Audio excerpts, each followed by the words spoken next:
Florida's nightmare, a hurricane during the pandemic. What could be worse than a pandemic overwhelming healthcare systems and causing global economic collapse? Florida knows the answer, a pandemic that rages into hurricane season, which is already on the horizon and causing the Sunshine State to dramatically update its storm preparations. Pandemic is bad, a hurricane is bad. If you combine the two, it is greater than the sum, said Brian Kuhn, who until 2017 directed the Florida Division of Emergency Management, and who is currently an independent advisor on emergencies. The impact of a hurricane during a pandemic environment will be worse than either of them even combined.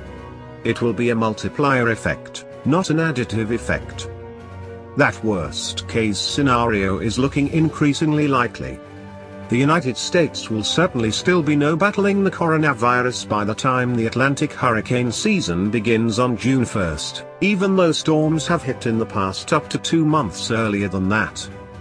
Meteorologists at Colorado University, as well as at AccuWeather, are already predicting that this year will see a more active than usual hurricane season, saying that between July and November there could be 4 major hurricanes sweeping in with winds of more than 110 miles per hour, 180 kilometers per hour.